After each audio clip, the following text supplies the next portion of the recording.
ஸ்டார்டிங்லயே ஒரு பாயிண்ட் வந்து இன்னைக்கு ட்ரம்ப் வந்து விட்டுருக்காரு. என்ன வந்து சுப்ரீம் லீடரா வந்து போட கேட்டாங்க அப்படிங்கிற மாதிரி. அது எந்த இடத்துல இருந்து நான் பாக்குறேன்னா, அவர் சொன்னதுல சில உண்மைகள் இருக்கு.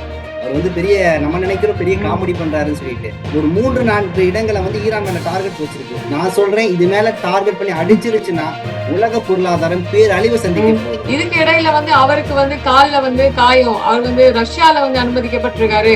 கத்தாருடைய தலைவர் அல்தானி பாத்தீங்கன்னா எந்த அளவு வந்து ஹமாஸுக்கு இடம் கொடுத்திருக்காருன்னா, கத்தாருடைய தலைநகம் தோஹால தான் ஹமாஸுடைய ஹெட் குவார்டர்ஸே இருக்கு. இன்னைக்கு எல்லாருமே ஒரு மிகப்பெரிய ஆச்சரியம் இருக்கு. இத்தனை நாட்களும் தாக்கு பிடிக்கிற ஈரான் திரும்ப வந்து தாக்குற அளவுக்கு வந்து மிகப்பெரிய அளவுல குவிந்து கிடப்பதனால இந்த காகங்கள் அங்க வரக்கூடிய வாய்ப்புகள் இருக்குன்னு சொல்லக்கூடிய விஷயங்களை நம்ம பார்க்கிறோம். அப்ப இஸ்ரேல் இன்னைக்கு வாய் திறந்து சொல்ல முடியாத அளவுக்கு அழிவை சந்திச்சிருக்கு அப்படிங்கிற நிலையை பார்க்க முடியும். சோ இன்னைக்கு இஸ்ரேலுடைய பாராளுமன்றம் நெசெட்ல ஒரு முக்கியமான இஸ்ரேலுடைய அதிகாரி கதர்ற என்ன சொல்றாருன்னா, வடக்கு இஸ்ரேல் இன்னைக்கு அழிஞ்சிட்டு இருக்குது. தெற்கு இஸ்ரேலை பத்தி நீங்க கவலைப்பட்டு இருக்கீங்க, வடக்கு இஸ்ரேல் அழிஞ்சிட்டு இருக்கு. அஸ்ஸலாமு அலைக்கும், வணக்கம், iPhone, welcome to CDC talk show. This is me Rinosa Nishan. அதாவது இஸ்ரேல் அமெரிக்கா சேர்ந்து ஈரானை வந்து தாக்குது, திரும்ப ஈரான் வந்து இஸ்ரேல தாக்குது. அது மாத்திரம் இல்லாம கல்ஃப் கண்ட்ரீஸ்ல கிட்டத்தட்ட 8 நாடுகளுக்கு மேல தாக்கிருக்கு. இப்படி பல நாட்கள் 26 நாட்கள் கடந்துருச்சு. ரொம்ப நாள் நம்மளுடைய ஆஷிக் சகோதரர்கிட்ட இதை பத்தி பேசணும்ட்டு இருந்தோம். தொழில்நுட்ப பிரச்சனை காரணமாக பேச கிடைக்கல. பட் ரொம்ப நாளைக்கு அப்புறம் இன்னையில இருந்து இன்ஷா அல்லாஹ் அன்னைக்கு என்ன நடக்குது அப்படிங்கறத என்னை விட இந்த மாதிரியான விஷயங்கள் தெரிஞ்சவர்கிட்ட பேசினா நல்லா இருக்கும் அப்படின்னு எனக்கு தோணுச்சு. ஆஷிக் பிரதர் வந்து கேட்டிருந்தாங்க. சோ அவரோட தான் நம்ம இந்தியாவில இருக்கக்கூடிய ஒரு நபரோட இணைஞ்சு அவர்கிட்ட இந்த சில விஷயங்களை வந்து நம்ம எடுக்க போறோம். சோ எங்களோட இப்ப வந்து இணைஞ்சிருக்காங்க தமிழகத்துல இருந்து ஆஷிக் சகோ. அஸ்ஸலாமு அலைக்கும். வலைக்கும் சலாம் வரஹ்மத்துல்லாஹி வபரகாத்துஹு. எப்படி இருக்கீங்க? சிஜிசி டாக்ஸ் வியூவர்ஸ்ல எப்படி இருக்கீங்க? அல்ஹம்துலில்லாஹ் ரொம்ப நல்லா இருக்கேன். நல்லா இருக்கும்.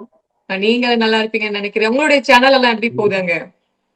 அல்ஹம்துலில்லாஹ் நல்லா போயிட்டு இருக்கீங்க. நம்ம அல்ஹம்துலில்லாஹ் தொடர்ந்து நம்ம பலஸ்தீன் செய்தியை கொடுத்துட்டு இருந்தோம். இப்ப சமீபமா ஈரான் சம்பந்தமான செய்திகளை வந்து முடிந்த வரை வந்து உண்மையான செய்திகளை கண்டறிஞ்சு நம்ம அதை கொடுத்துட்டு இருக்கோம். அல்ஹம்துலில்லாஹ் பெரிய ஒரு வரவேற்பு கிடைச்சிருக்கு. மக்கள் மத்தியில ஒரு விழிப்புணர்வு கிடைச்சிருக்கு. ஏன்னா மாஸ் மீடியா கொடுக்கக்கூடிய செய்திகளை தாண்டி நாம் கொடுக்கக்கூடிய செய்திகளை பெருமளவுல இங்க வந்து மக்கள் நம்புறாங்க. அந்த நம்பிக்கை என்பது அவங்களுடைய பிரார்த்தனையை அமையுது. அந்த மக்களுக்கான பிரார்த்தனையாகவும் அமையுது. சோ அல்ஹம்துலில்லாஹ் தொடர்ந்து இன்னைக்கு நீங்க சொன்ன மாதிரி 26வது நாளா ஈரானுடைய ஒரு தரமான சம்பவம் வந்து நடந்துட்டு இருக்கு. சொல்ல போனா உலக முஸ்லிம்கள்னு சொல்றதோட உலக மக்களே ரொம்ப சந்தோஷமா இருக்காங்க. இஸ்ரேல் ஜியோனிஸ்டுகளை வேட்டையாடக்கூடிய இந்த சமயத்துல ரொம்ப மகிழ்ச்சின்னு சொல்லலாம். அதே நேரம் நம்ம ஸ்டார்ட் பண்றதுக்கு முன்னாடி நம்மளுடைய ஆஷிக் சகோதரர் அவர்களுடைய யூடியூப் சேனலோட லிங்க் நான் கீழே போடுறேன். அதே நீங்க அப்படியே சப்ஸ்கிரைப் பண்ணிடுங்க சிஜிசி நேயர்கள். சோ உங்களுக்கு ஈரான் இஸ்ரேல் தொடர்பான பிரச்சனைகள் பார்க்கணும்னா அங்க போய் நீங்க பாத்துக்கலாம். சரி, ஆஷிக் சகோதரர் அவர்கள் ஸ்டார்டிங்லயே ஒரு பாயிண்ட் வந்து இன்னைக்கு ட்ரம்ப் வந்து விட்டுருக்காரு. என்ன வந்து சுப்ரீம் லீடரா வந்து போட கேட்டாங்க அப்படிங்கிற மாதிரி. அதை பத்தி நீங்க என்ன நினைக்கிறீங்க? அவர் சுப்ரீம் லீடர் அப்படின்னு நினைச்சு பார்க்க முடியுமா? எங்க அவரை பொறுத்த வரைக்கும் வந்து நீங்க வந்து ஜோ பைடனோட ஒரு பெரிய அளவுல வந்து இவர் என்ன பண்றாருன்னா, அவராச்சு உடல்நலம் பாதிக்கப்பட்டு வயதான காலத்துல கொஞ்சம் திணறினாரு சில விஷயங்கள் டிசிஷன் மேக்கிங்ல. இவர் தெளிவாக இருந்தும் திணறாரு உணர்றாரு அப்படின்னா இவருக்கு நல்லா தெரியும் நாம் சொல்வது பொய்ன்னு தெரியும். இருந்தாலும் மடைமாற்றுவதற்கு திசை மாற்றுவதற்கு இந்த பேச்சுக்கெல்லாம் அவர் பேசுறாரு. அவர் சொன்னது பெரிய காமெடி என்னன்னா, ஈரான் மக்கள் வந்து விரும்புறாங்க அடுத்த ஆயத்துல்லா கொமேனி போல நான் சுப்ரீம் தலைவரா மாறணும் அப்படிங்கறத ஈரான் மக்கள் விரும்புறாங்கன்னு சொன்னார்ல. அது எந்த இடத்துல இருந்து நான் பாக்குறேன்னா, அவர் சொன்னதுல சில உண்மைகள் இருக்கு. அவர் வந்து பெரிய நம்ம நினைக்கிறோம் பெரிய காமெடி பண்றாருன்னு சொல்லிட்டு ஆக்சுவலி அவர் ரகுவரன் தான். ரகுவரன் மாதிரிதான் அவரு. சரிங்களா? எம்ஜிஆர் நான் தான், சிவாஜி நான் தாங்கிற மாதிரி. ஆக்சுவலி அவர் சொன்னதன் அர்த்தம் என்னன்னா, இந்த ஈரானுடைய போர் ஆரம்பிக்கிறதுக்கு முன்னாடி ஈரான்ல மிகப்பெரிய புரட்சி ஏற்பட்டு இருந்துச்சு. ஈரான் நாட்டுக்குள்ள பெரிய போராட்டங்கள், ஆர்ப்பாட்டங்கள், கலவரங்கள் நடந்துட்டு இருந்துச்சு. இஸ்பஹான் ஆகட்டும், தெஹ்ரான் ஒரு சில இடங்கள்ல ஏற்பட்டு இருந்துச்சு. அதை எப்படி ஃபைண்ட் அவுட் பண்றாங்கன்னு கேட்டீங்கன்னா, அந்த போராட்டம் நடத்தக்கூடியவர்கள் எல்லாமே முழுக்க ஈரான்ல ஆட்சி கவிழ்ப்பு ஏற்படுத்த வேண்டும். இந்த ஷியாக்களுடைய ஆட்சி, அதாவது இந்த கொமேனியுடைய ஆட்சியை வந்து வீழ்த்த வேண்டும் அப்படிங்கிற அந்த இலக்குலதான் அவங்க அந்த ஆர்ப்பாட்டங்களை ஆர்கனைட் பண்ணிட்டு இருந்தாங்க. சோ ஈரானுடைய அரசு எப்படி ஃபைன் பண்ணுச்சுன்னா, இந்த நபர்கள் எல்லாமே முழுக்க அமெரிக்க சார்புடைய நிலையில மொசாதுடைய ஏஜென்ட்டுகளாக இருந்து இங்க ஒரு கலவரத்தை ஏற்படுத்தி வேண்டும் என்று ஒரு ஆட்சி கவிழ்ப்பு கொண்டு வரணும்னு நினைச்சிட்டு இருந்தாங்க. சோ அந்த ஒரு குறிப்பிட்ட சாரார், அந்த சாராரை நான் இன்னும் தெளிவா உங்களுக்கு டிஃபைன் பண்ணணும்னா, 1979ல ரேசா பஹலவி அப்படின்னு சொல்லக்கூடிய ஒரு மன்னர் ஆட்சி இருந்துச்சு. அதாவது பஹலவி ஆட்சி தான் இருந்துச்சு. 79ல அந்த ஆட்சி கவிழ்ப்பு ஏற்பட்ட பின்னாடிதான் கொமேனியுடைய ஆட்சி வருது. அப்ப இந்த பஹலவியுடைய ஆட்சி விரும்பக்கூடிய சில நபர்கள் ஈரானுக்குள்ள இருக்கிறாங்க. இப்ப இந்த பெஹலவி ம், இன்னைக்கு எங்க இருக்காருன்னா, அவருடைய மகன் ரேசா பெஹலவியுடைய மகன் பெஹலவி எங்க இருக்காருன்னா அமெரிக்காவுல இருக்காரு, வாஷிங்டன் டிசில இருக்காரு, இன்னைக்கு இருக்காரு. இப்ப இன்னைக்கு ம்ஹ்ஹ்ம். அமெரிக்காவுடைய திட்டம் என்னவா இருந்துச்சுன்னா, இந்த பெஹலவிய ம், மீண்டும் நம்ம ஈரானுக்குள்ள கொண்டு வந்து ஆயத்துல்லா கொமேனியுடைய ம், ஆட்சியை கவிழ்த்து விட்டு பெஹலவி ஆட்சியை கொண்டு வர வேண்டும். அந்த ஆட்சி ஒரு பப்படா கைப்பாவை போல இருக்கணும் அப்படிங்கறதா அமெரிக்காவுடைய கணக்கா ம், இருந்துச்சு. ஆனா இப்ப ட்ரம்ப் எந்த ம்ஹ்ஹ்ம். அளவு போயிட்டாருன்னா, டே பெஹலவி நீலாம் எனக்கு தேவை கிடையாது, நீ ஒருத்து கிடையாது, ம், அந்த இடத்துக்கு நானே ம், வந்துடுறேன் அப்படிங்கிற அளவுக்கு அவருடைய எண்ணங்கள் விரிவடை. நீங்க இதை ம், காசாவோட ஒப்பிட்டு பேசலாம். எனக்கு காசாவை பொறுத்த வரைக்கும் காசாவை கைப்பற்றி அதுல காசால ட்ரம்ப் சிட்டின்னு உருவாக்கணும், ட்ரம்ப் கடற்கரைன்னு உருவாக்கணும்னு சொல்லிட்டு காசாவை காசாவை உருவாக்குவதற்கான ஒரு சிந்தனையில இருந்தாரு ட்ரம்ப். அப்ப ட்ரம்புடைய ம், எண்ணங்களை ம், நம்ம விளையாட்டா பாக்குறோம். ட்ரம்புடைய தொலைநோக்கி என்னன்னா, ஒவ்வொரு பூமியையும் தன்வசப்படுத்த வேண்டும், அங்கு தனக்கான முத்திரையை பதிக்க வேண்டும் அப்படிங்கிற அடிப்படையில் தான் அவருடைய எண்ணங்கள் விளையாட்டுத்தனமா வருது. ஆனால் அது வந்து ஒரு ம்ஹ்ம். தொலைநோக்குல ரொம்ப ஆழமா பார்க்கக்கூடிய ஒரு செயல் தான். ஆனால் ஈரான் மக்கள் இதை ம், வந்து கண்டிப்பா ஏற்றுக்க மாட்டாங்க. ஈரான் மக்கள் அரசோடு இன்னைக்கு வந்து இணைந்து இந்த போராட்டத்திற்கு ஆதரவு தெரிவிச்சிட்டு இருக்காங்க, நம்ம பார்க்க முடியுது. சோ இது விளையாட்டா பாக்குறதோட ம்ஹ்ம். இப்படி கொஞ்சம் டீப்பாவும் நம்ம பார்க்கணும். இப்ப இன்னைக்கு வந்து வேற என்ன அப்டேட் வந்து எதிர்பார்க்கலாம்? ட்ரம்ப் இப்படி சொன்னது. அதோட இன்னொரு விஷயம் வந்து வெளியிட்டிருந்தாங்க. இதுக்கப்புறமா ஹார்முஸ் நீரிணை ஊடாக போற கப்பல்களுக்கெல்லாம் கட்டணம் வசூலிக்கப்படும் அப்படிங்கிற ஒரு கதை வந்திருக்கு. அத பத்தி என்ன நீங்க இல்ல இது நினைக்கிறீங்க? இது இது எப்படின்னா வந்து இப்ப வந்து உலக பொருளாதாரத்துடைய பெரிய மையமாக இன்னைக்கு வந்து இறைவனுடைய ஒரு ஏற்பாடு பாத்தீங்கன்னா இந்த ஹர்மூஸ் நீரிணை. இந்த பாத்தீங்கன்னா ம், உலகத்துல பல்வேறு நீர்நிலைகள் இருக்கு. ஹர்மூஸ் இருக்கு, அதே போல பாத்தீங்கன்னா ஜிப்ரால்டர்னு இருக்கு. இப்ப ஹவுதிக்களை ம், பொறுத்த வரைக்கும் பலஸ்தீனுக்கு ஆதரவாக, காசா மக்களுக்கு ஆதரவாக பாபல் மந்தம் ம், சொல்லக்கூடிய ஒரு நீரிணை பயன்படுத்தினாங்க. இந்த நீரிணை எல்லாமே ம்ஹ்ம், இயற்கையாக உருவானது. இதே நீங்க சூயஸ் கனல் ம்ஹ்ம், எடுத்தீங்கன்னா அது செயற்கையாக உருவாக்கப்பட்டது. இப்ப சூயஸ் கனல் இது போன்ற ம், நீரிணைகள் என்ன ஆகுதுன்னா ஒரு பெரிய பொருளாதார வர்த்தகத்தை வந்து முடக்கக்கூடிய இடத்துல இருக்கு.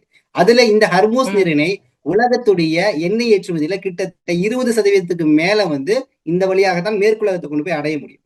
அப்ப ஹர்மூஸ் நீரிணை ம்ஹ்ம், இன்னைக்கு ஈரான் எப்படி பயன்படுத்துதுன்னா ஒரு ஆயுதம் போல பயன்படுத்துது. என்ன சொல்லுதுன்னா, இந்த ம்ஹ்ம், ஹர்மூஸ் நீரிணை ம், வழியாக நீங்க போகணும்னா இது உண்மையான செய்தி தான். ம், கிட்டத்தட்ட இவ்வளவு பில்லியன் டாலர் நீங்கள் ம், செலுத்தி விட்டு தான் போகணுங்கும் போது ஒரு பெரிய பொருளாதார ம், சிக்கலுக்கு உள்ளாகுது.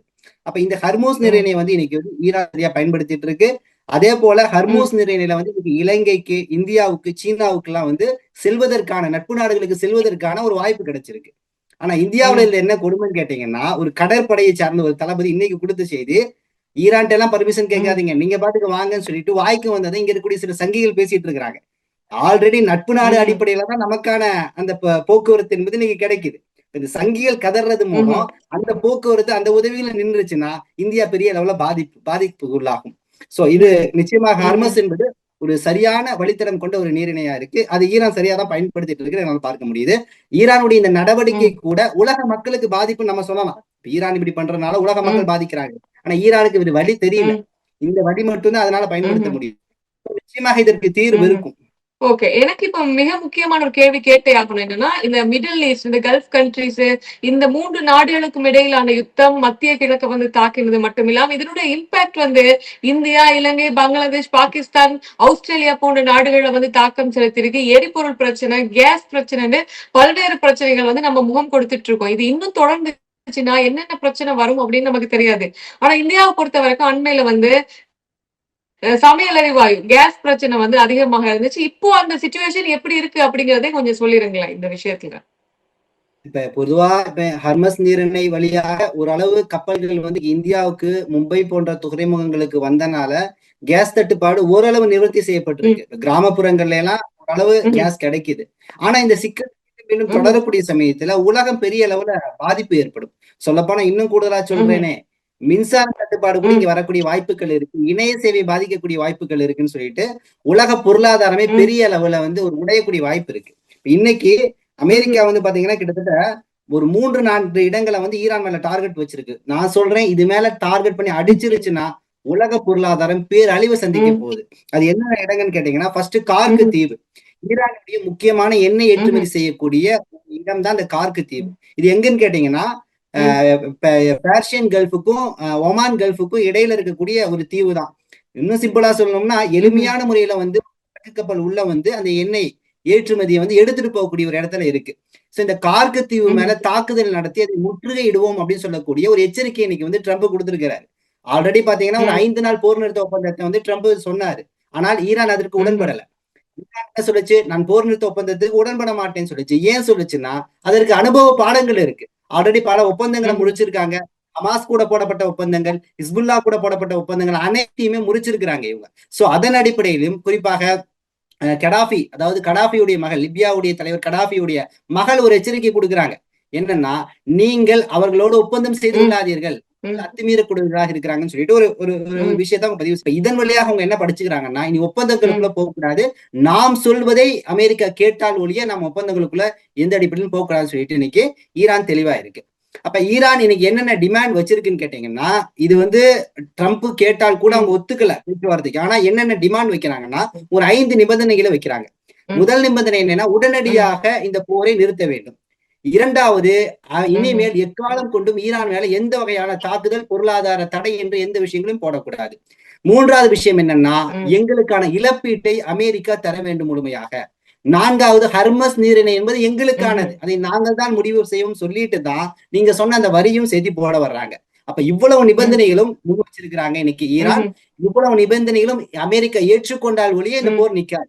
இதோடு சேர்த்து இன்னொன்னு சொல்றாங்க, ஆல்ரெடி ஜெனீவாவில் நம்ம போடப்பட்ட ஒப்பந்தம் இருந்துச்சுல பேசிக்கொண்டிருந்த அந்த பேச்சுவார்த்தை, அதற்கும் இதற்கும் சம்மந்தம் இல்லைன்னு சொல்லிடுறாங்க. ஏன் சம்மந்தம் இல்லைன்னா, ஜெனீவாவில் பேசப்பட்ட கடைசி பேச்சுவார்த்தை என்னன்னா, அணு உலை சார்ந்த விஷயங்களை, செறிவூட்டப்பட்ட யுரேனியத்தை நீங்கள் பயன்படுத்துறீங்க, அதை நாங்கள் என்ன பண்றோம், தடை செய்யறோம், உங்கள்ட்ட இருந்து பறிக்கிறோம் அப்படிங்கிற மாதிரி பேச்சுவார்த்தையில் அமெரிக்கா வந்தனால அந்த பேச்சுவார்த்தை முடியப்பட்டது. இவ்வளவு விஷயங்களும் இன்னைக்கு வந்து ஈரான் முன் வச்சிருக்குன்னா, சும்மால இந்த லேசு பாக்கல இந்த போரை வந்து ஈரான் விடுவதற்கு தயாரான சூழல இல்லை. அப்ப இவ்வளவு விஷயங்களையும் கேட்டுக்கொண்டு இன்னைக்கு ட்ரம்ப்புடைய பதில் எப்படி இருக்குன்னு கேட்டீங்கன்னா, ட்ரம்ப் என்ன சொல்றாருன்னா, இல்ல நீ வந்து உடனடியாக இந்த போரை நிறுத்தணும் அப்படிங்கிற ஒரு நிலையை நோக்கி போறாரு. அதுலதான் நான் சொன்ன விஷயங்கள், கார்க்கு தீவு மேல ஒரு கண்ணு வச்சிருக்காங்க. அதே போல கைஃபர் என்று சொல்லக்கூடிய ஒரு தீவு, அதே போல லராக் என்று சொல்லக்கூடிய தீவு, அபு மூசா என்று சொல்லக்கூடிய தீவு, இது எல்லாமே ஈரானுடைய எரிசக்தி, இயற்கை எரிசக்தி மற்றும் கச்சா எண்ணெய்கள் உற்பத்தி செய்து சுத்திகரிப்பு செய்து ஏற்றுமதி செய்யக்கூடிய ஒரு பகுதி. இப்ப கார்க்கு தீவு எடுத்தீங்கன்னா அதிகமான முறையில இன்னைக்கு எண்ணெய் சுத்திகரிப்பு செய்து சீனாவுக்கு அவங்க அதிகமான முறையில என்ன பண்றாங்க, ஏற்றுமதி செய்யறாங்க. சீனா சொன்ன பின்னாடி ஒரு 2 செய்திகளை நான் சொல்லணும். இந்த போர்க்களத்துல இஸ்ரேலுடைய தளங்கள் குறித்த விவரங்களையும் அமெரிக்காவுடைய தளங்கள் குறித்த விவரங்களையும் சீனா அதிகமான முறையில ஷேர் பண்ணி இருக்கு மறைமுகமாக. அது மட்டும் கிடையாது, நேற்றைய தினம் இந்திய பெருங்கடல், அரபிக்கடல் வழியாக ஒரு பெரிய வழித்தடத்தில் இருக்கக்கூடிய புள்ளி விவரங்களை இன்னைக்கு சீனா எடுத்துட்டு இருக்கு. ஏன் எடுக்குதுன்னு அது சொல்லல, ஆனால் அது எடுப்பதற்கான அடிப்படை காரணம் என்னன்னா, நீர்மூழ்கி கப்பல் வழியாக செலுத்தக்கூடிய அந்த தாக்குதலை இடைமறிப்பு செய்யணும் அப்படின்னா இந்த தகவல்கள் வேணும்னு சொல்லிட்டு இன்னைக்கு சீனா ஒரு பக்கம் எடுத்துட்டு இருக்கு. சீனா மறைமுகமாக ஈரானுக்கான சில உதவிகளையும் இங்க செஞ்சுட்டு இருக்கு அப்படிங்கிற விஷயங்களையும் நம்மளால இதன் வழியாக பார்க்க முடியுது. இன்னைக்கு ஒரு செய்தி கிடைச்சிருக்கு, உண்மையாகவே அமெரிக்காவுக்கு ஒரு அதிர்ச்சிகரமான செய்தி, உலக மக்கள் வியந்து பாக்குறாங்க. என்ன செய்தினா, இப்ப பொதுவாக இந்த மிசைல்கள் எல்லாமே இஸ்ரேல், அமெரிக்கா, ஈரான் மேல அனுப்புது இல்ல. அப்ப இதை எது டிஃபெண்ட் பண்ணுன்னு கேட்டீங்கன்னா, ஏர் டிஃபென்ஸ் சிஸ்டம் தான் டிஃபெண்ட் பண்ணும். அப்ப இன்னைக்கு ஈரான் கைவசம் இருக்கக்கூடிய ஏர் டிஃபென்ஸ் சிஸ்டம் எதுன்னு கேட்டீங்கன்னா, ரஷ்யாவுடைய S-400 என்று சொல்லக்கூடிய ஏர் டிஃபென்ஸ் சிஸ்டம். சோ இந்த ஏர் டிஃபென்ஸ் சிஸ்டத்தை பத்திய மெக்கானிக்கல் விஷயங்கள் எல்லாமே இன்னைக்கு அமெரிக்கா இஸ்ரேல் ஸ்டடி பண்ணிட்டு விலை உயர்ந்த ட்ரோன்களையும் மிசைல்களையும் இன்னைக்கு ரெடி பண்ணி உள்ள அனுப்புவதற்கான வேலைகளை செய்து அதோடைய ப்ராசஸ் நடக்கக்கூடிய வேலையில இன்னைக்கு ஈரான் ஒரு பதிலை கொடுத்திருக்கு. என்னன்னா, அந்த S-400 ஃபெயில் ஆகி உள்ள நுழைஞ்ச பின்னாடி அந்த மிசைல்களை ஈரான் பெயர் சொல்லவே அது சொல்லல இதுவரையும், தன் கைவசம் வச்சிருக்கக்கூடிய அதிநவீனமான ஏர் டிஃபென்ஸை பயன்படுத்தி அவருடைய மிசைல்களை சுக்குநூறா இன்னைக்கு உடைச்சிருக்கு. அப்ப உலகமே இன்னைக்கு அதிர்ச்சியில நிக்குது. அப்படிப்பட்ட விலை உயர்ந்த ரஷ்யாவோட ஒரு வலிமை வாய்ந்த ஏர் டிஃபென்ஸ் சிஸ்டம் ஈரான்ட்ட இருக்குங்கிற விஷயமே இன்னைக்குதான் இன்னைக்கு வெளி உலகத்துக்கு தெரியுது. அப்ப இன்னும் என்னென்ன விஷயங்கள் ஈரான்ட்ட இருக்கு, இந்த போரை எப்படி கொண்டு போகுது அப்படிங்கிறத நம்ம இன்னைக்கு பொறுத்திருந்துதான் பார்க்க கடமைப்பட்டிருக்கோம். இல்ல எனக்கு என்னன்னா, இப்ப நீங்க சொன்னீங்க இந்த ஏர் டிஃபென்ஸ் சிஸ்டம் சம்பந்தமா எல்லாம் பேசிருந்தீங்க. எல்லாருக்குமே ஒரு மிகப்பெரிய ஆச்சரியம் இருக்கு. இத்தனை நாட்களும் தாக்கு பிடிக்கிற ஈரான் திரும்ப வந்து தாக்குற அளவுக்கு வந்து என்னால ஒரு மிசைல் சிட்டியே அவங்க வச்சிருக்காங்களா அப்படின்னு பார்க்கும்பொழுது உலகத்துக்கே ஒரு மிகப்பெரிய ஒரு முத்திரை வந்து பதிச்சிருக்கு ஈரான். ஈரான் சொன்னாலே ஒரு பயம். அப்படி ஒரு கண்ட்ரி லெவல்ல அவங்க வந்து இருக்காங்க அப்படின்னு பொழுது அவங்களுடைய மிசைல் சிட்டி தொடர்பான சில விஷயங்களும் ஆர்டிகல்ஸ் வந்து அல் ஜசீரா, ராய்ட்டர் போன்ற பகுதிகளில் வந்து வந்திருந்தது. அதை பத்தி தெரிஞ்சாலும் நீங்க கண்டிப்பா வந்து இங்க சொல்லி ஆகணும். நீங்க வந்து சொன்னதை சொல்லிட்டு அதுக்கப்புறம் வந்து நீங்க கண்டினியூ பண்ணலாம். அதாவது அதான் நான் என்ன சொல்ல வந்தேன், நான் வந்து இன்னைக்கு வந்து Saudi Arabia, UAE, Qatar, Bahrain போன்ற நாடுகள் ஈரான்ட்ட அடிபணியக்கூடிய ஒரு நிலையை நோக்கி போயிட்டு இருக்கு. இல்ல சவுதி அரேபியா ஒரு மிகப்பெரிய நயவஞ்சக வேலையை செஞ்சுட்டு இருக்கு. ஏன் செஞ்சுட்டு இருக்குன்னா, சவுதிக்கு ஈரானுடைய வளர்ச்சி பிடிக்கவே கிடையாது, ஈரானுடைய டாமினேஷன் பிடிக்கவே கிடையாது. ஈரான் இந்த அளவு அமெரிக்காவை எதிர்க்கும் அப்படின்ற நிலை கூட சவுதியினால உணர முடியல. ஆனால் இன்னைக்கு ஈரான் பெரிய அளவுல வந்து இன்னைக்கு மத்திய கிழக்குல இருக்கக்கூடிய அரபு நாடுகள்ல இருக்கக்கூடிய அமெரிக்க பேஸ் நிலையங்களை தொடர்ந்து தாக்குதல் நடத்துது அப்படின்னா அதற்கு அடிப்படை காரணம் இந்த அரபு கோமான்கள் எல்லாமே அமெரிக்க அடிமைகளாக இருக்கிறனாலதான் இன்னைக்கு ஈரானுக்கு உச்சகட்ட கோபம் உருவாயிருக்கு. இதுல இன்னைக்கு கத்தார் ஒரு நல்ல உடன்படிக்கைக்கு வந்திருக்கு. கத்தார் இன்னைக்கு என்ன சொல்லியிருக்குன்னா, ஏன்னா இப்ப வந்து ஆக்சுவலி நீங்க பாத்துருப்பீங்க, வான்வழி தாக்குதல் இன்னைக்கு அதிகமா ஈரான் மேல நடத்திட்டு இருக்கக்கூடிய இந்த அமெரிக்கா சமீபமாக தரைவழி தாக்குதலுக்கான முயற்சிகளை ஈடுபட்டு இருக்கு. இப்ப தரைவழி தாக்குதல்னா எந்த இடத்தை அவங்க பயன்படுத்த முடியும்? இந்த மத்திய கிழக்குல இருக்கக்கூடிய பஹ்ரைன், குவைத்து, கத்தார் இது போன்ற நாடுகளை தான் பயன்படுத்த முடியும். இந்த அடிப்படையில இன்னைக்கு கத்தார் தெள்ள தெளிவா சொல்லிருச்சு, எனது நிலப்பரப்பையோ வான்பரப்பையோ பயன்படுத்தி ஈரான் மேல நீங்கள் தாக்குதல் நடத்தக்கூடாதுன்னு சொல்லிட்டு ஒரு நல்ல முடிவை நோக்கி போயிருக்கு. கத்தாரோட இப்ப ஈரானுடைய உறவு எந்த அளவு வந்து சுமூகமா மாறி இருக்குன்னு கேட்டீங்கன்னா, கத்தார் வந்து இனிமேல் எங்களுடைய கத்தார் நாட்டுக்குள்ள அமெரிக்க பேஸ் நிலையங்களுடைய செயல்பாட்டை நாங்க குறைச்சுக்கிறோம் அப்படின்னு சொல்லக்கூடிய ஒரு இணக்கமான சூழலுக்கு வந்திருக்காங்க. ஏன் வந்திருக்காங்கன்னு கேட்டீங்கன்னா, ஒரு நல்ல ஆரோக்கியமான ஒரு டீலிங் உருவாயிருக்கு. என்னன்னா தென்கொரியாவுக்கும் ஈரானுக்கும் மத்தியில ஒரு எண்ணெய் ஏற்றுமதி சம்பந்தமான ஒரு பெரிய பிசினஸ் இருந்துச்சு. அதுல கிட்டத்தட்ட 6 பில்லியன் மதிப்பிலான தொகை என்பது ஈரானுக்கு வரக்கூடிய ஒரு சூழல் இருந்துச்சு. சோ இந்த நிகழ்வு எப்ப நடக்குதுன்னு கேட்டீங்கன்னா, கிட்டத்தட்ட 2019க்கு முன்னாடி நடந்த நிகழ்வு. சோ இதுல பெரும் அளவிலான தொகை ஈரானுக்கு வரக்கூடிய சமயத்துல 2019ல ட்ரம்ப் அந்த தொகையை மொத்தமா ஃப்ரீஸ் பண்ணிடுறாரு, நிறுத்தி வச்சிடுறாரு, ஈரானுக்கு கொடுக்காம நிறுத்திடுறாரு. சோ 2019க்கு அப்புறம் 2023ல அடுத்த ஒரு டீல் வருது. என்னன்னா, ஈரான் இருக்கக்கூடிய 5 அமெரிக்க துருப்புகள் எல்லாத்தையும் நீங்க வெளியிடணும்னு சொல்லிட்டு ஜோ பைடனுடைய ஆட்சி காலத்துல 2023ல ஒரு டீல் வருது.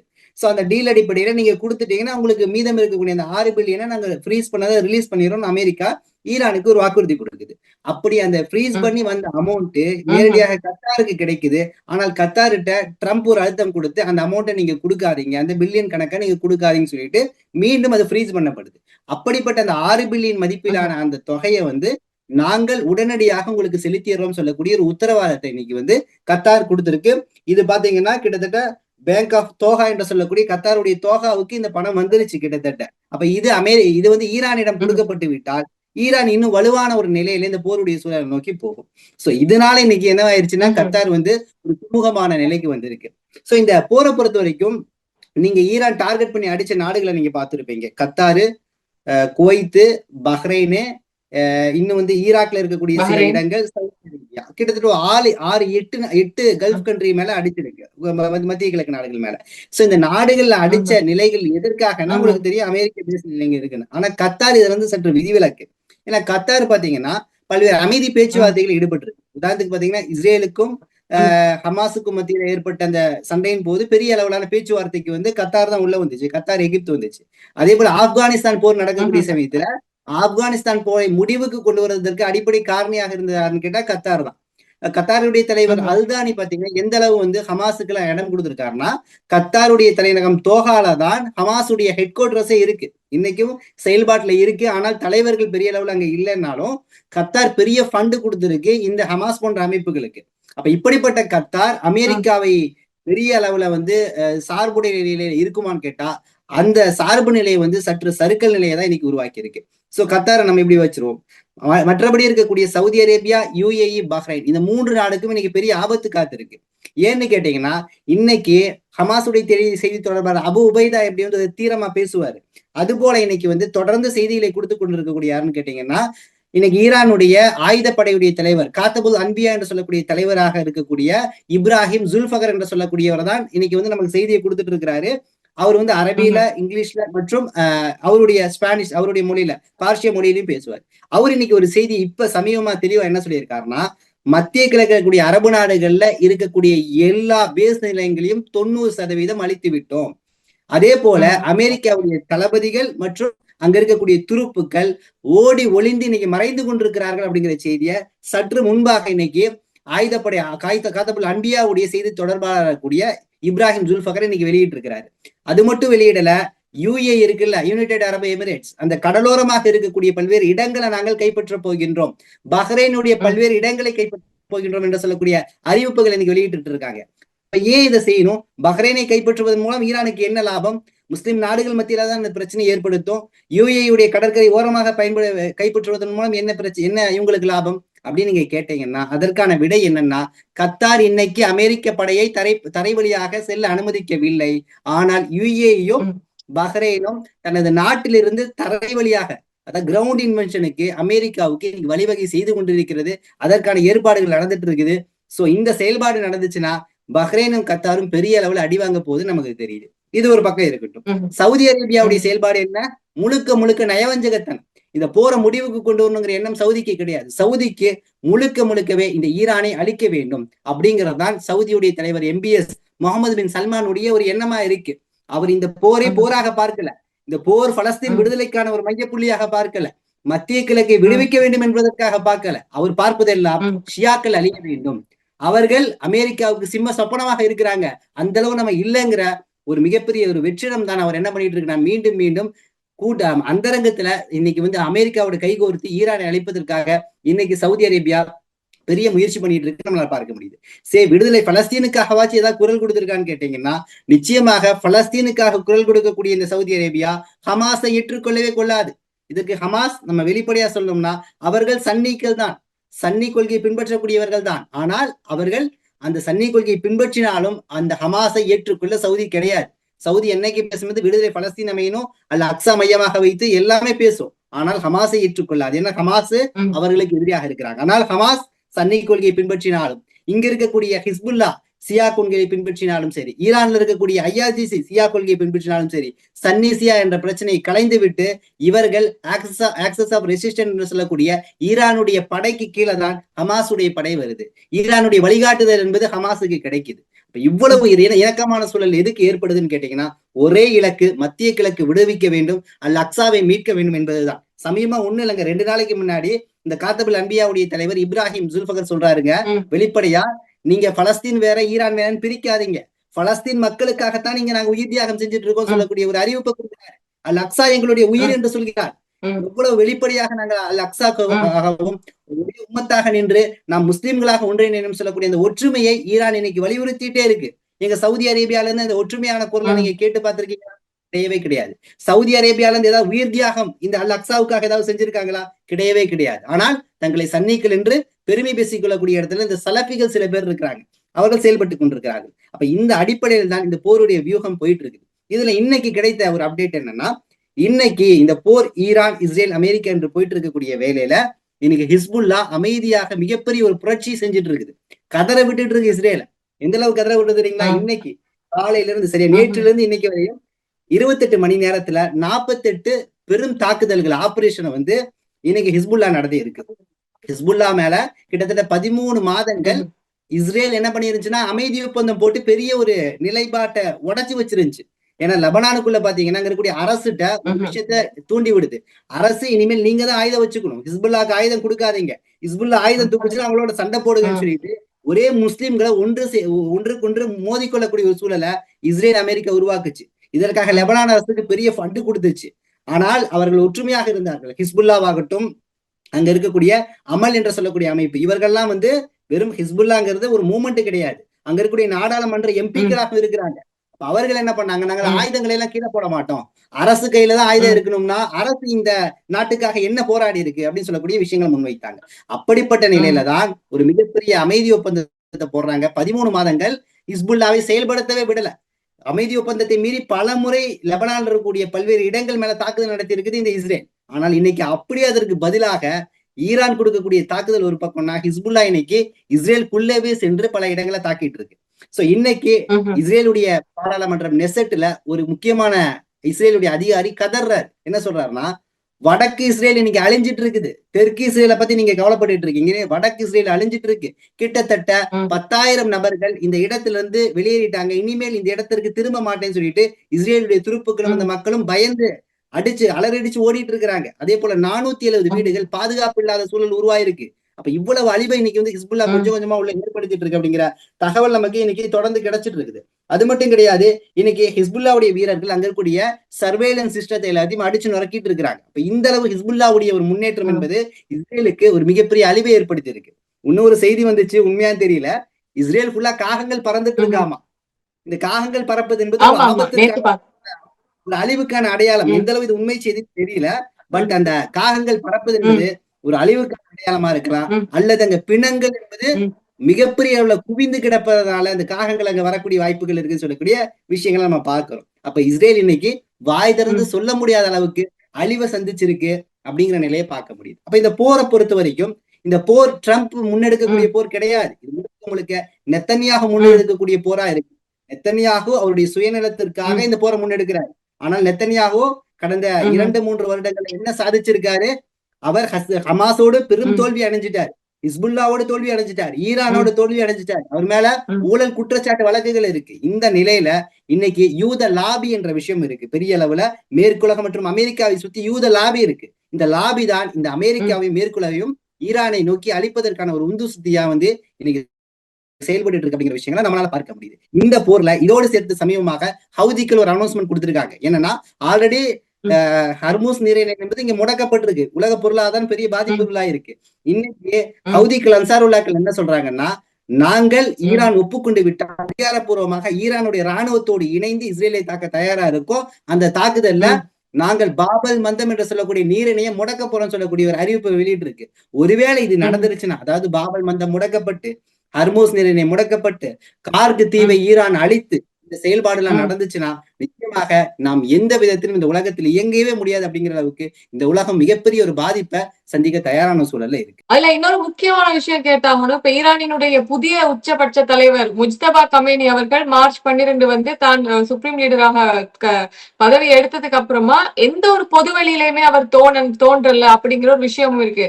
இதுக்கு இடையில வந்து அவருக்கு வந்து கால்ல வந்து காயம். அவர் வந்து ரஷ்யால வந்து அனுமதிக்கப்பட்டிருக்காரு. இப்ப இப்படி வந்து ஒரு பக்கம் வந்து கருத்து கடிதமும் வந்து ஈரான் தரப்புல இருந்து இல்ல, அப்படி எல்லாம் இல்ல, ரஷ்யா தரப்புல இருந்து இல்லன்னு வந்து சொல்லிட்டாங்க. இது பத்தின விஷயங்கள் உச்சபட்ச தலைவர் அவர்களுக்கு ஏதாச்சும் நடந்திருக்கா? அவர் என்ன மாதிரி சிச்சுவேஷன் எப்படி இருக்கு? அப்படிங்கிறதையும் கொஞ்சம் சொல்லிக்கலாமே. அதாவது உச்சபட்ச தலைவரை பொறுத்த வரைக்கும் அவங்க வந்து ஷூரா கவுன்சில்ல ஒரு பெரிய ஒரு நீண்ட நெடிய ம், பட்டியல் வச்சிருக்காங்க. இப்ப நம்ம நினைக்கிற ம், மாதிரி வந்து நம்ம நினைக்கிறோம் உச்சபட்ச தலைவர் மேல சில சந்தேகங்களை முன்வைக்கிறோம். அங்க இருக்கக்கூடிய முக்கியமான ம், ஐஆர்ஜிசி தலைவர்கள் மேல சந்தேகத்தை நம்ம முன்வைக்கிறோம். இவங்க ஒரு காரணியா இருப்போம், இவங்க இறப்புக்கு இவங்க காரணியா ம், இருப்போமோ அப்படின்னு சொல்லக்கூடிய சந்தேகங்களை ம், முன்வைக்கிறோம். ஆக்சுவலி நம்ம அந்த சந்தேகங்களை முன்வைக்க கூடாது. ஈரான் கிட்டத்தட்ட ம், இந்த போருக்கு 20 ஆண்டு காலமாக காத்து கொண்டிருக்கிறது. ம், இரவல் காத்த கிளி போல இந்த போருக்காக இந்த வருகைக்காக ம், காத்து ம், கொண்டிரு அப்ப 20 ஆண்டு காலம் காத்து கொண்டிருக்கக்கூடிய ஈரான் எந்த அளவு தயாரிப்புல இருந்திருக்கும்னு கொஞ்சம் யோசிச்சு பாருங்களேன்.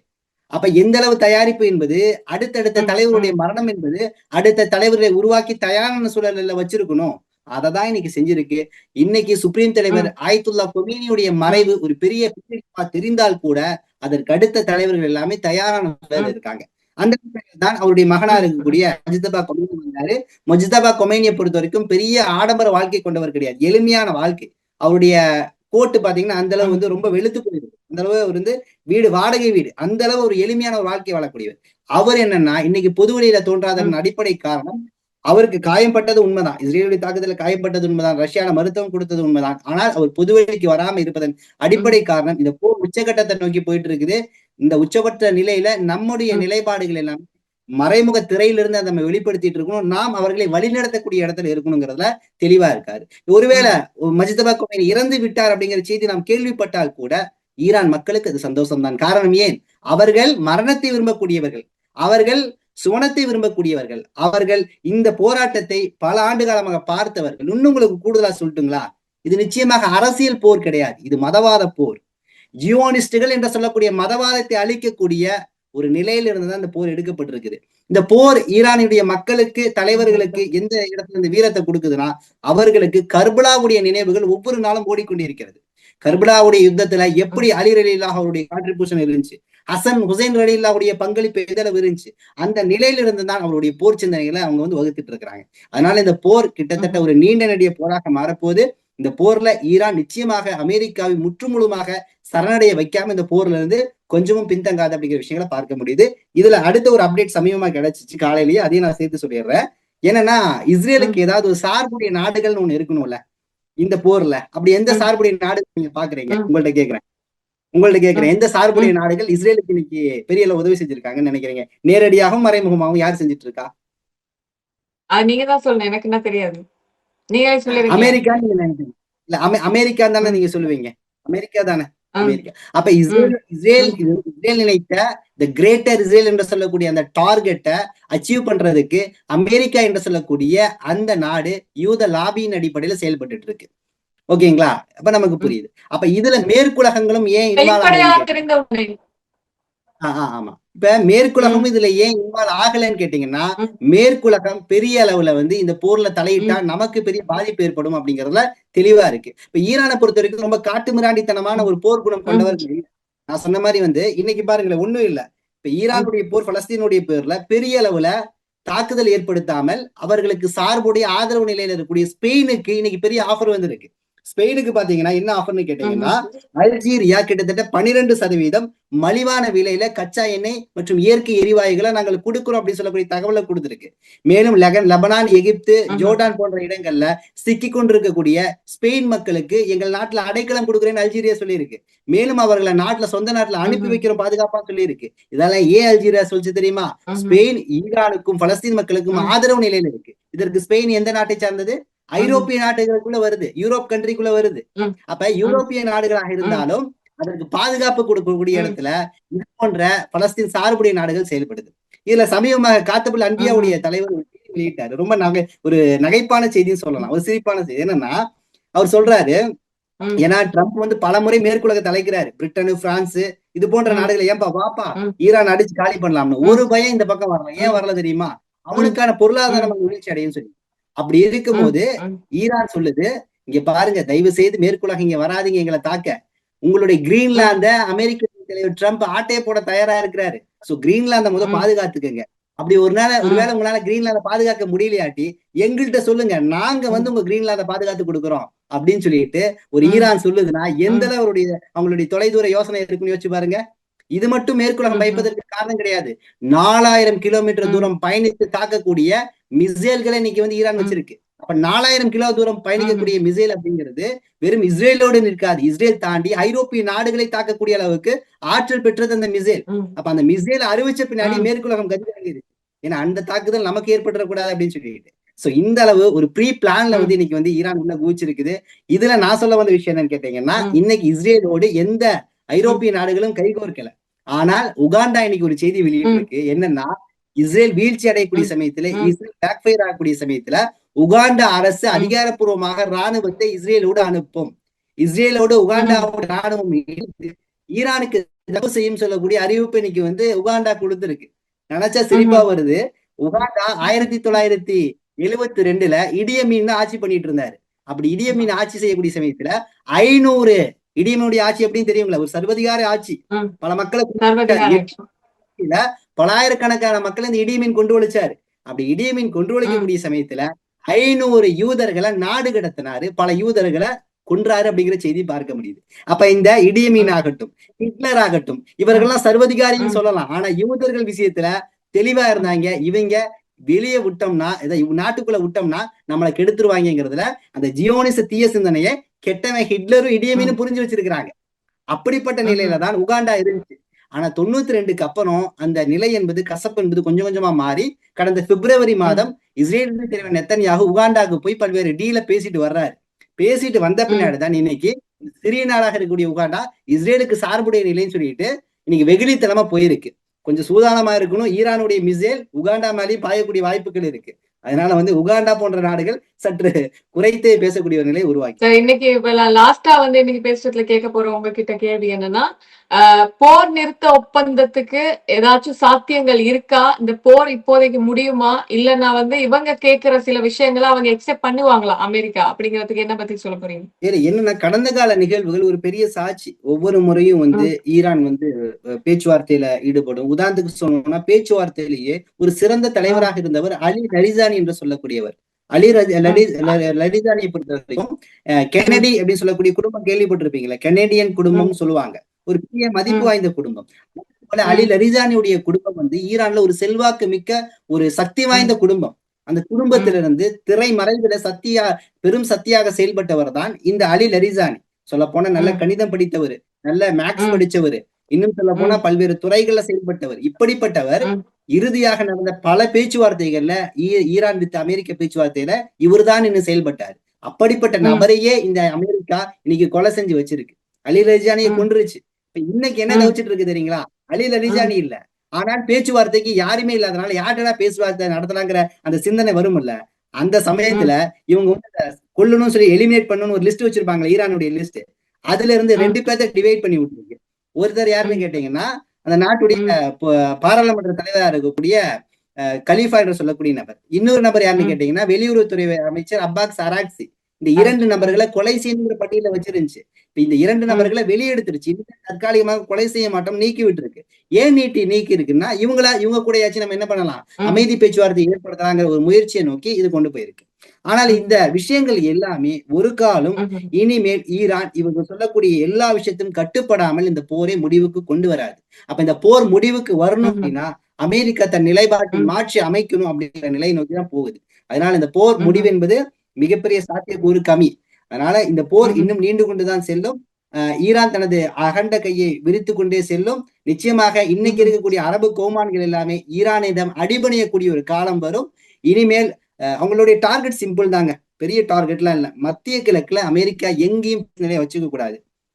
மத்திய கிழக்குல பேஸ் நிலையை இருக்கக்கூடாது. எங்க நாட்டை நாங்க ஆண்டுக்கிறோம், நாங்க பாத்துக்கிறோம், நீங்க வெளியேறுங்க அப்படின்னு சொல்லி இருக்குது. அதே போல தன் மீதான பொருளாதார ம், தடை எல்லாத்தையும் நீக்கணும். ஹர்மஸ் நீரிணை எங்களுக்கானதுன்னு சொல்லுது. இவ்வளவு விஷயங்களை கேட்கும் போது ம். நிச்சயமாக அது ஒரு காலம் பின்னடையாது அப்படிங்கிற விஷயத்தை தான் நம்ம பார்க்க முடியுது. இனி அடுத்தடுத்த நாட்கள்ல வந்து இந்த போருடைய நிலைகள் என்பது மாறி மாறி பல்வேறு வியூகங்களை நோக்கி செல்லும். எனக்கு தெரிஞ்சு மத்திய கிழக்குல மாத்திரம் அமெரிக்காவினுடைய துருப்புக்கள் 40,000 இருந்து 50,000 வரைக்கும் இருக்காங்கன்னு கேள்விப்பட்டோம். அடியோட 0 ஆக்கிட்டு தான் விடுவாங்க போல ஈரான் அப்படிங்கிறது மட்டும் தான் நமக்கு தெரியுது. கண்டிப்பா நான் தான் சொன்னேன் இல்லைங்க. இன்னைக்கு வந்து இப்ராஹிம் ஜுல்ஃபகர் சொன்ன மாதிரி 90% பேஸ் அழிச்சிருக்காங்க. பல தளபதிகள் ம்ஹ்ம். பல துருப்புகள் ஒளிஞ்சு ஓடிட்டு இருக்கிறாங்க. இது அமெரிக்க செய்தியை ம், வெளியிடல. அப்ப கிட்டத்தட்ட ஒரு ம், வெற்றி நிலையை நோக்கி தான் போயிட்டு இருக்கோம். ட்ரம்ப பத்தி உங்களுக்கு ம்ஹ்ம். தெரியும்ல, லூசு பையன், கிறுக்கு ஆமா. பையன். அவனா பேசி அவனா முடிவெடுத்து அவனா சொல்லிக்குவான். நான் தான் ஈரானுடைய உச்ச தலைவர்னுவான். கீழ இதே விழுந்தாலும் ஜூன்ல மீசையில மண்ணோட்டலங்கிற மாரி. ஆமா. இல்லைங்க. இப்ப வந்து ஈரான் போர் போயிட்டு இருக்கு. இதுக்கு இடையில கிரீன்லாந்து இவருக்கு வேணுமாமா. அதுக்கு அடுத்து வந்து இவரு ஆமா. கியூபாவையும் கைப்பற்றுவாராமா. கியூபாவும் கியூபா மேல ஒரு வேணுமாமா. கண்ணு ஆமா, வச்சிருக்காரு. ஆமா. கொஞ்ச எல்லாத்தையும் நாள் கொடுத்துருங்க நோபல் என்கிட்ட. பரிசு வேணும்னு சொல்லிட்டு இருந்தாப்ல. நோபல் பரிசு அவர் கேட்டாரு, அவர் நான் கொடுக்க. ஆனா அதுல ஒரு செய்தி நான் சொல்லணும். நோபல் பரிசு வந்து ஏன் வந்து கொடுக்கலன்னா, நோபல் பரிசை வந்து வெனிசுலால இருக்கக்கூடிய ஒரு பெண்ணுக்கு கொடுத்தாங்க. அந்த பெண் ம், பயங்கரமான யூத லாபி கொண்டது. எந்த அளவுனா ம், ம், வெனிசுலால இன்னைக்கு வந்து மதுராவை கடத்திட்டாங்கல்ல, நாடு கடத்திட்டாங்கல்ல. ம். அதற்கு பெரிய ஆமா. அளவுல வேலை செஞ்சதே அந்த பெண்ணு தான். ம், வெனிசுலால ஒரு பெரிய ஆர்ப்பாட்டம் சொல்லிட்டு அமெரிக்க இஸ்ரேலுக்கு வேலை பார்த்ததே அந்த பெண்ணு தான்.